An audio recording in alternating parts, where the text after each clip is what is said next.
Budget के ऊपर बोलने के लिए मौका दिया, उसके लिए आपको धन्यवाद।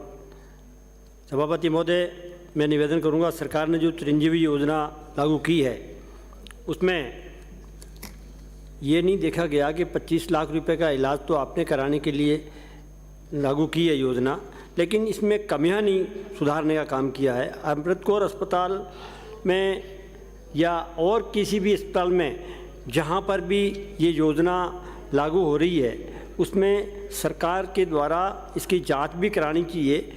चिरंजीवी योजना में जो मरीज जाता है उससे पैसे भी लिए जा रहे हैं और सरकार से भी चिरंजीवी योजना का लाभ लिया जा रहा है। इसकी जांच होनी चाहिए, जहाँ भी राजस्थान में जहाँ भी अस्पताल है उन सब की जांच होनी चाहिए ताकि उसके ऊपर पैसे का दुरुपयोग नहीं हो, सरकार के उस गरीब को पूरा लाभ मिल सके। जिस प्रकार चिरंजीवी योजना के साथ में बीमारियां क्यों बढ़ रही है, अंग्रेजी बम्बुल के मच्छरों से गांवों में बीमारियां फैल रही है। हर गांव में और पंचायतों में नरेगा के द्वारा, इस योजना के द्वारा इन बम्बुलों को उखाड़ करके फेंकने से कम बीमारियों से गांव वंचित रहेंगे। खाने पीने की तेल के अंदर मिलावट हो रही है। तेल और हरी सब्जियां नाले के पानी से आ रही है। मिर्ची मसाले नकली मिलावटी और शराब की फैक्ट्रियां भी पकड़ी जा रही है। अब ये इसके अंदर सब राजस्थान में हो रहा है। इसमें अगर अपन चोरियां नहीं पकड़ेंगे, आपके खाद्य इंस्पेक्टर क्या कर रहे हैं, पकड़ते हैं, मुकदमे बना करके अपनी जेबें भर के और केस को रफा दफा कर दिया जाता है।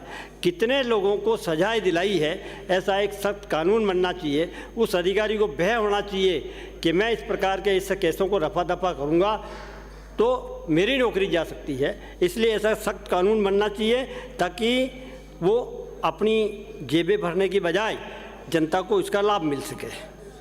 जिस प्रकार गाय और भैंसें कम हो रही है लेकिन दूध राजस्थान में बढ़ रहा है। चाहे दूध देख लो, घी देख लो, पनीर देख लो, ये जितना चाहो उतना मिल जाएगा। कहीं भी शादी में, पहले कहीं शादी होती थी तो उसके लिए कहीं व्यवस्था करनी पड़ती थी कि घी कहाँ से लाएंगे और दूध कहाँ से लाएंगे। आज 1000 शादी हो लेकिन दूध जितना चाहिए उतना मिल जाएगा। इसके ऊपर भी सरकार को विचार करना चाहिए कि ये नकली के ऊपर जब आप एक तरफ तो कह रहे हो शुद्ध के लिए युद्ध चला रहे हैं, जैसे आज भी पेपर में शुद्ध के लिए युद्ध अभियान। अब ये अभियान किसके लिए चलाया जा रहा है?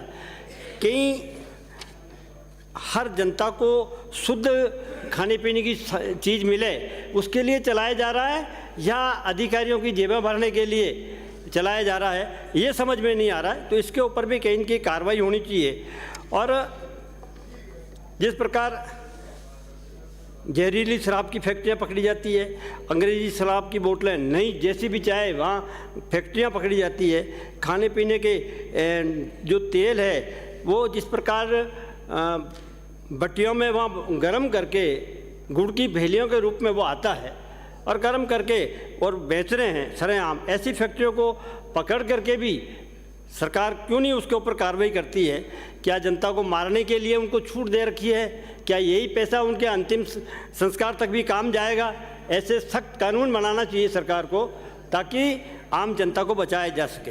खाली चिरंजीवी योजना में हम 25 लाख रुपए करने से जनता बचेगी नहीं, इसलिए इसमें कहीं न कहीं उसका सुधार होना चाहिए।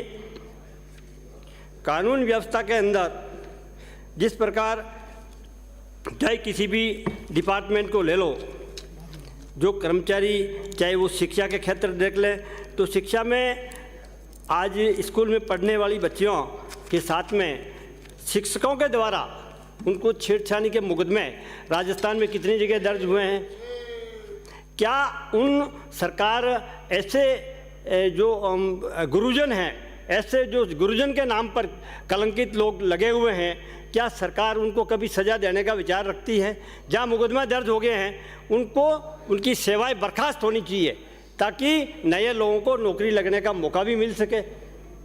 आज जिस प्रकार मसूदा में परसों के पेपर में आया, एक अधिकारी ने कुछ शिक्षिका लगी हुई है उनके साथ में मुकदमा दर्ज हुआ।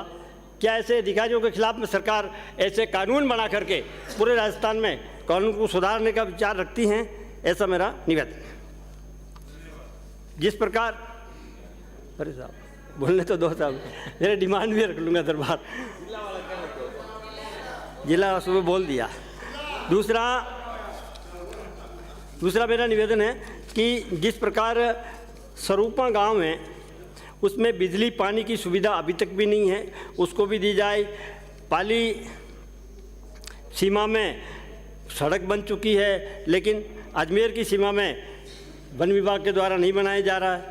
और माननीय मुख्यमंत्री महोदय ने जो घोषणा की थी कि विजयनगर से ब्यावर तक रोड, तो माननीय सभापति महोदय मैं बताना चाहूँगा वो सड़क आधी कैसे बन गई है, विजयनगर की सीमा तक ही बनी है और ब्यावर की सीमा को छोड़ दिया गया है। इस पर भी मैदान करना चाहिए और उसके ऊपर कार्रवाई होनी चाहिए। टारगेट के अंदर IT सेंटर खोलने के लिए मेरी मांग है। जवाजा के अंदर 33 kV GSS खोलना चाहिए और सम्राट पृथ्वीराज चौहान खेल स्टेडियम ब्यावर में 20 करोड़ के लिए कम से कम वहाँ पर स्टेडियम बनाने के लिए आपने सब जगह घोषणाएं की है, यहाँ पर भी कहीं न कहीं इसकी घोषणा करनी चाहिए। जिस प्रकार अपराधियों के लिए कानून व्यवस्था में आपने रखा है, हर जगह पर पेपर कोई भी अधिकारी आता है, जिस प्रकार नए DG आते हैं उन्होंने एक ही लिखते हैं, अपराधियों से पुलिस की मिलीभगत अब बर्दाश्त नहीं होगी।